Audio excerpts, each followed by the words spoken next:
찬송가 352장 찬송가 352장 힘차게 주 앞에 찬양을 나갑니다.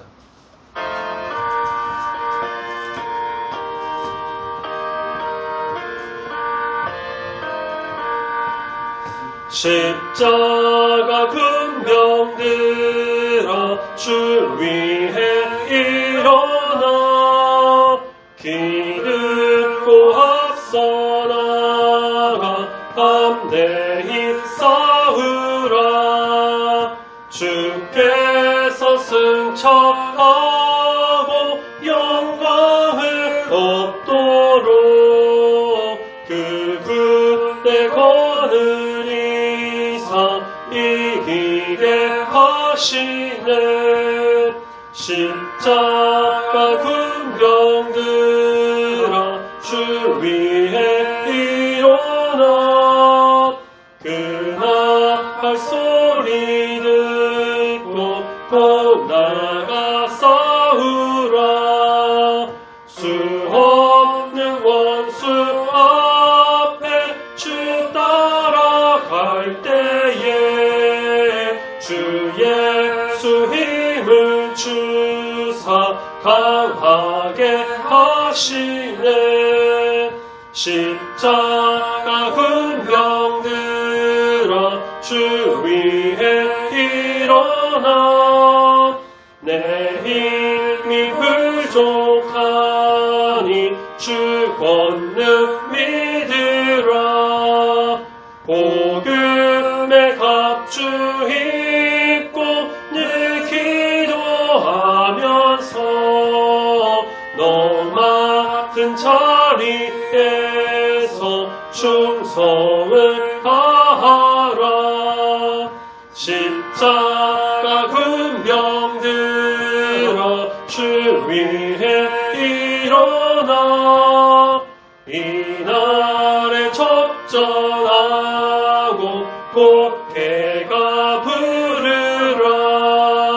승천한 군사들은 영생을 얻으며 영광의 주와 함께 왕노릇하리라.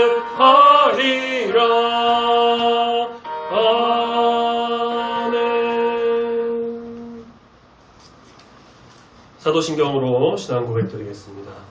전능하사 천지를 만드신 하나님 아버지를 내가 믿사오며 그 외아들 우리 주 예수 그리스도를 믿사오니 이는 성령으로 잉태하사 동정녀 마리아에게 나시고 본디오 빌라도에게 고난을 받으사 십자가에 못 박혀 죽으시고 장사한 지 사흘 만에 죽은 자 가운데서 다시 살아나시며 하늘에 오르사 전능하신 하나님 우편에 앉아 계시다가 저리로서 산자와 죽은 자를 심판하러 오시리라. 성령을 믿사오며 거룩한 공예와 성도가 서로 교통하는 것과 죄를 사하여 주시는 것과 몸이 다시 사는 것과 영원히 사는 것을 믿사옵나이다. 아멘. 하나님 말씀 사사기 7장 사사기 7장 15절부터 25절까지의 말씀, 조금 길지만 그래도 말씀을 같이 보도록 하겠습니다. 구약성경 373페이지쯤에 있습니다. 사사기 7장 15절부터 25절까지 천천히 한 목소리로 함께 있습니다. 시작. 기드온이 그 꿈과 해몽하는 말을 듣고 경배하며 이스라엘 진영으로 돌아와 이르되 일어나라. 여호와께서 미디안과 그 모든 진영을 너희 손에 넘겨주셨느니라 하고 300명을 세 대로 나누어 각 손에 나팔과 빈 항아리를 들리고 항아리 안에는 횃불을 감추게 하고 그들에게 이르되 너희는 나만 보고 내가 하는 대로 하되 내가 그 진영 근처에 이르러서 내가 하는 대로 너희도 그리하라 하여 나와 나를 따르는 자가 다 나팔을 불거든 너희도 모든 진영 주위에서 나팔을 불며 이르기를 여호와를 위하여 기드온을 위하여 하라 하니라. 기드온과 그와 함께한 100명이 이경 초에 진영 근처에 이른즉 바로 파수꾼들을 교대한 때라. 그들이 나팔을 불며 손에 가졌던 항아리를 부수니라. 세대가 나팔을 불며 항아리를 부수고 왼손에 횃불을 들고 오른손에 나팔을 들어 불며 외쳐 이르되 여호와와 기드온의 칼이다 하고 각기 제자리에 서서 그 진영을 에워싸네. 그 온 진영의 군사들이 뛰고 부르짖으며 도망하였는데 300명이 나팔을 불 때에 여호와께서 그 온 진영에서 친구끼리 칼로 치게 하심으로 적군이 도망하여 스레라의 벳십다에 이르고 또 닥밧에 가까운 아벨 무홀라의 경계에 이르렀으며 이스라엘 사람들은 납달리와 아셀과 온 므낫세에서부터 부름을 받고 미디안을 추격하였더라.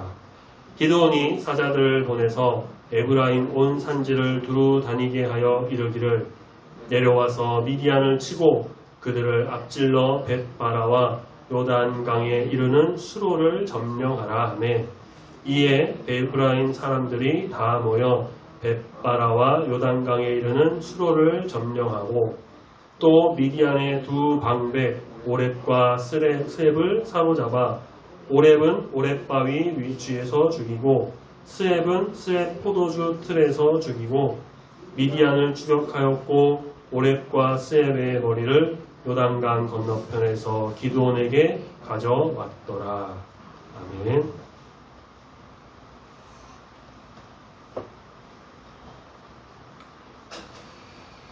적군으로 가서 적군들이 꾼 꿈과 그들이 해몽하는 이야기를 들은 기드온은 하나님께서 승리의 확신을 주셨다는 것을 갖고 전쟁에 임합니다. 그는 이 사건으로 하나님을 경배하고 헌신을 또 다짐을 해요. 감격으로 이스라엘 진영으로 돌아온 기드온은 용사들에게 외칩니다. 15절에 일어나라 여호와께서 미디안과 모든 진영을 너희 손에 넘겨주셨다. 이 선언은 기드온이 적진에 가기 전에 하나님께서 먼저 기드온에게 하셨던 말씀이고요.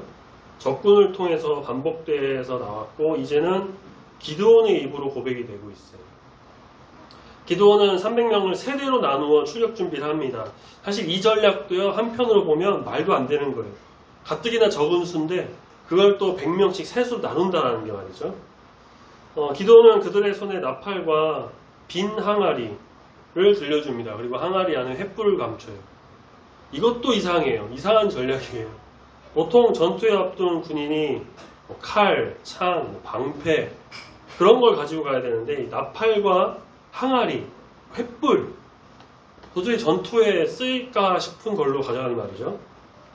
어떤 전투가 벌어질지 좀 궁금하고 긴장감을 유발시키는 그런 것도 좀 있습니다.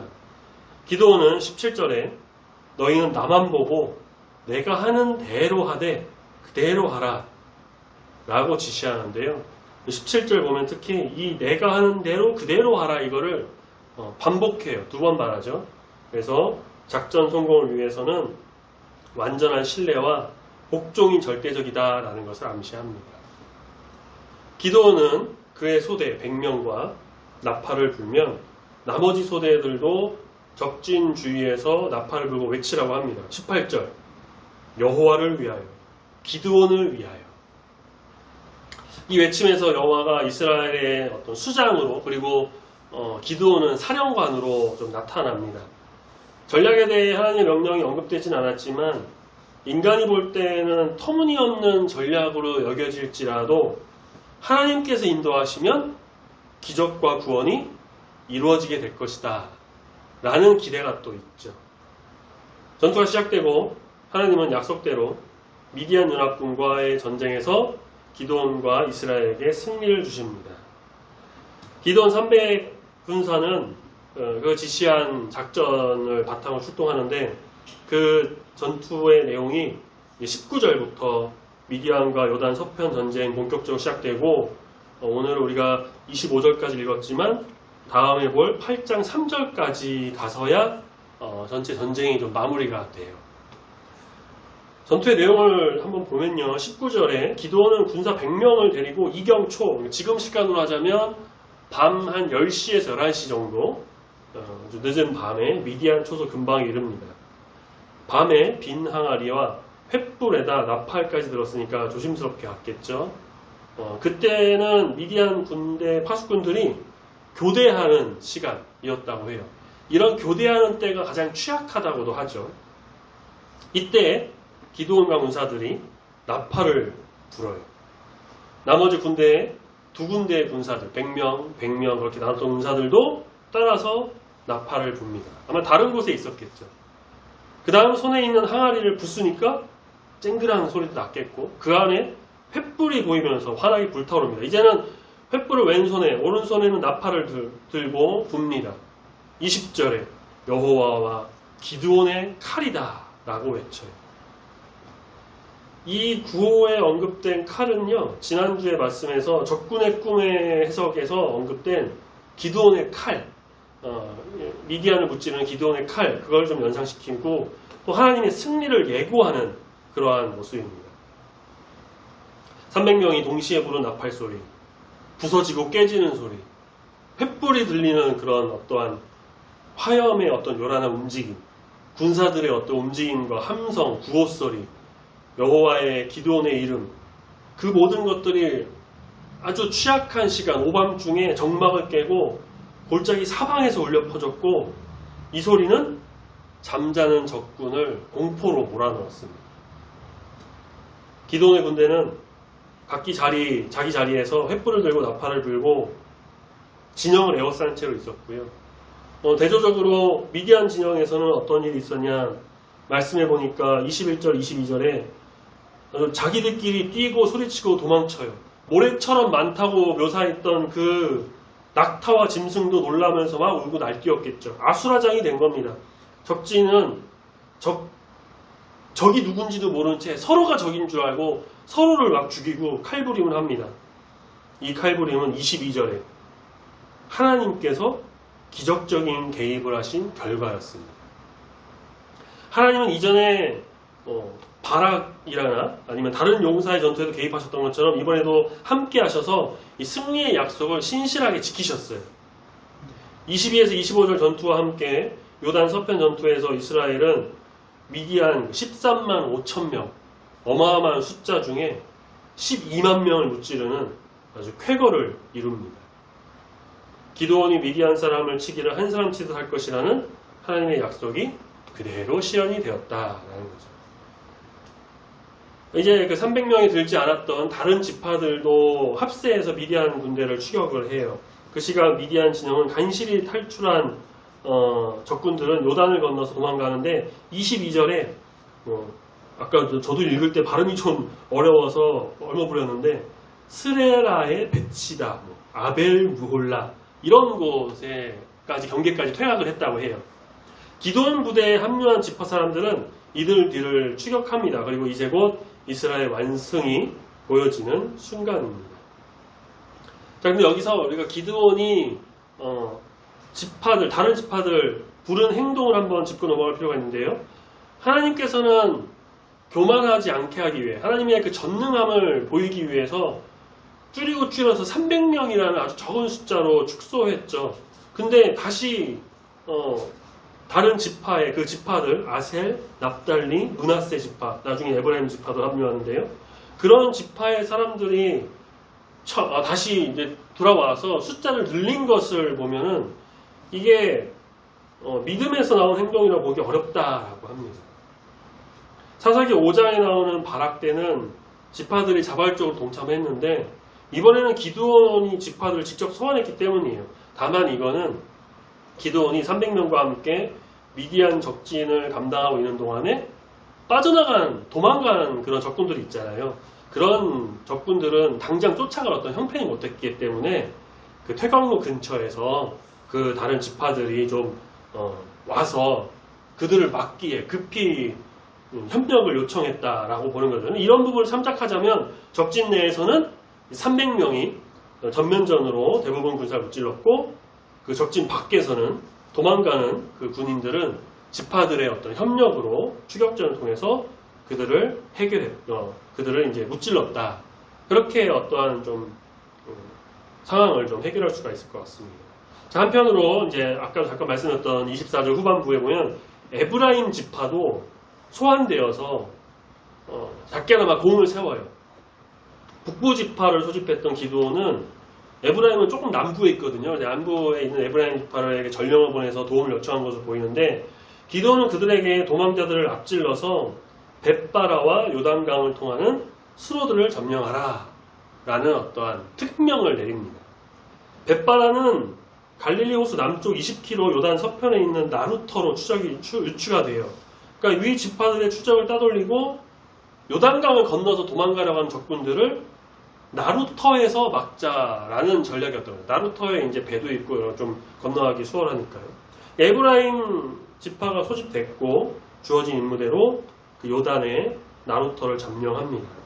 에브라임 지파는 기드온의 전략을 따름으로써 어떠한 신의를 보였고 임무를 완수했고 힘을 있다는 걸 증명했습니다. 그뿐 아니라 미디안의 두 방백인 오렙과 스앱을 사로잡아요.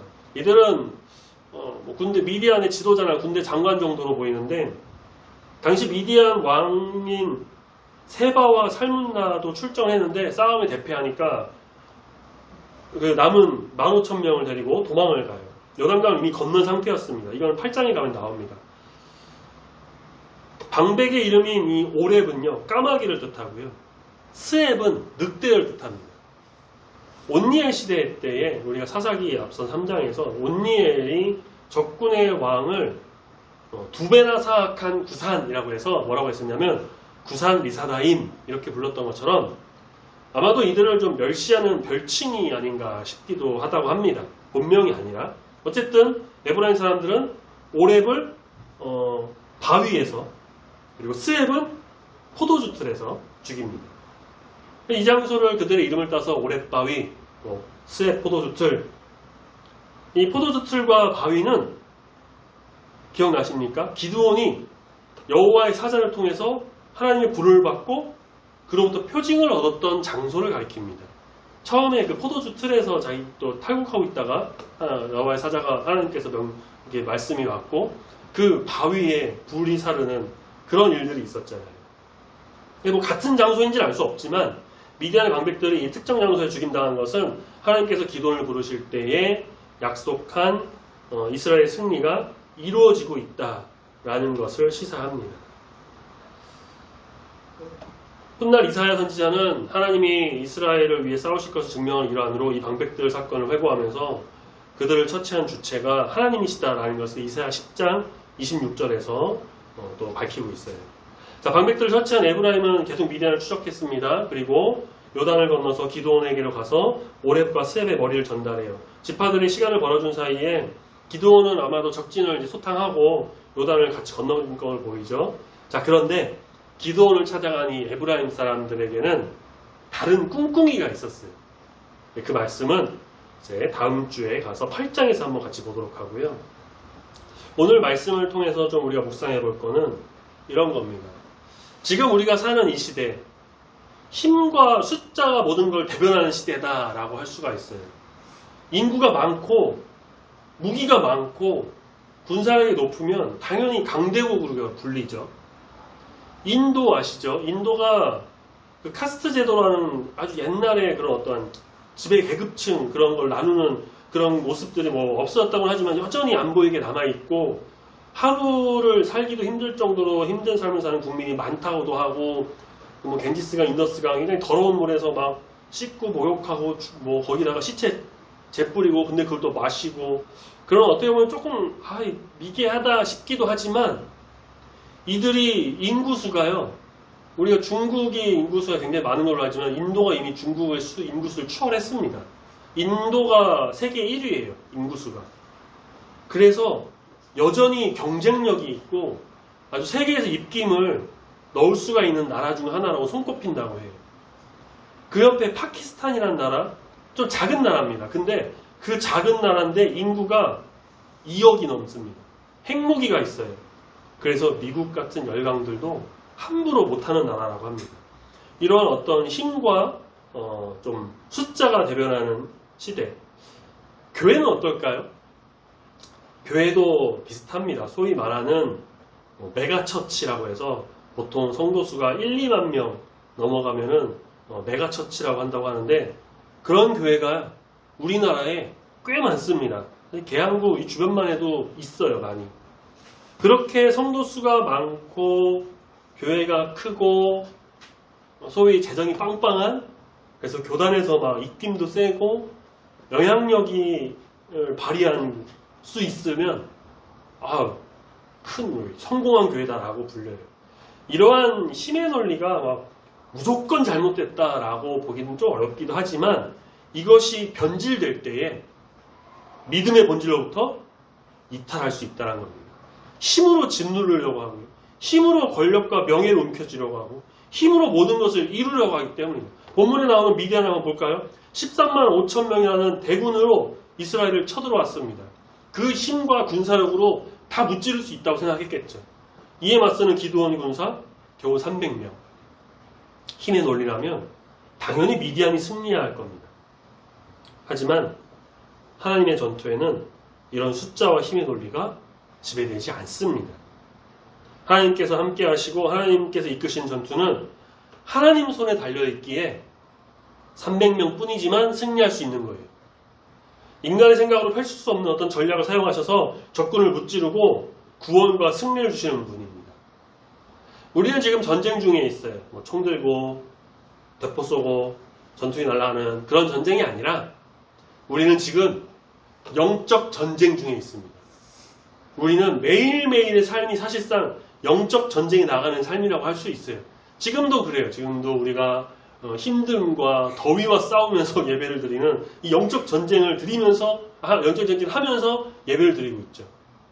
사탄은 힘과 숫자의 논리로 우리를 위협해요. 세상의 어떤 힘과 논리, 자본주의 시장, 인간적인 이기심, 개인주의, 이러한 것이 사회 속에서 생활하는 우리에게 여전히 다가오며 위협하고 있다는 겁니다.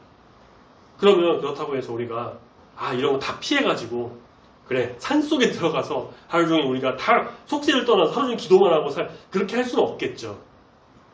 우리는 이 세상, 이 사회 속에서 살아가면서 있어서 이런 영적 전쟁에서 무너지지 않도록 승리할 수 있도록 하나님께 능력을 강구해야 할 것입니다. 하나님의 인도하심과 구원하심을 신뢰하면서 하나님의 전략에 따라서 움직여서 이 세상에서 승리하는 그리스도의 군사가 다 되어야 할 것입니다. 지난주 설교 말씀, 세상과 구별된 그리스도인. 지난주에는 그리스도인의 특색을 말씀드렸는데, 우리는 주님의 어떤 구별된 그리스도인임을 우리가 깨닫고 세상 속에서 정말 빛을 발하면서 그 그리스도인으로서의 아름다운 모습을, 선을 행하는 그런 모습을 늘 보이며 나가야 할 것입니다. 십자가로 승리하고 예수 그리스도의 이름으로 승리하여서 하나님이 주시는 그 능력을 통해 이런 세상의 어떤 힘의 논리가 아니라 하나님의 인도하심으로 굳건하게 나가는, 그래서 우리 주님이 주시는 놀라운 은혜를 경험하는 우리 모든 성도님들이 다 되시기를 예수님의 이름으로 축복합니다. 아멘. 우리 같이 찬양하겠습니다. 찬송가 180장.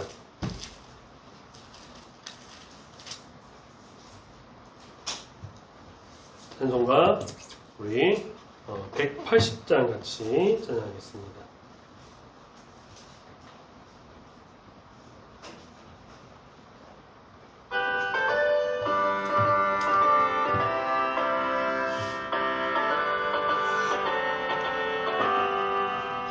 하나님의 나팔소리 천지 진동할 때에 예수 영광 중에 구름 타시고 천사들을 세계 만국 모든 곳에 보내어 구원받은 성도들을 모으리. 나팔 불 때 나의 이름, 나팔 불 때 나의 이름, 나팔 불 때 나의 이름, 부를 때에 단치 참여하겠네. 무덤 속에 잠자는 자 그때 다시 일어나 영화로운 부활 승리 얻으리. 주가 택한 모든 성도 그를 타고 올라가 공중에서 주의 얼굴 배우리. 나팔불 때 나의 이름, 나팔불 때 나의 이름, 나팔불 때 나의 이름, 부를 때에 잔치 참여하겠네. 주님 다시 오실 날을 우리할 수 없으니 항상 기도하고 깨어 있어서 기쁨으로 문 앞에 우리 나가서도록 그때까지 참고 기다리겠네. 나팔불 때 나의 이름, 나팔불 때 나의 이름, 나팔불 때 나의 이름, 부를 때에 잔치 참여하겠네. 아멘. 기도하겠습니다. 거룩하신 하나님 아버지, 오늘 수요일 이 저녁에도 변함없이 주 앞에 나와 찬양하고 기도하며 또한 이 사사기 말씀을 통해 기드온과 미디안 전투에서 승리하는 모습을 우리가 보게 됩니다. 300명밖에 되지 않는 적은 수였지만 하나님의 인도하심으로, 하나님의 능력으로, 하나님의 그 놀라운 전략으로 미디안과의 전투에서 승리하는 모습을 우리가 보게 됩니다.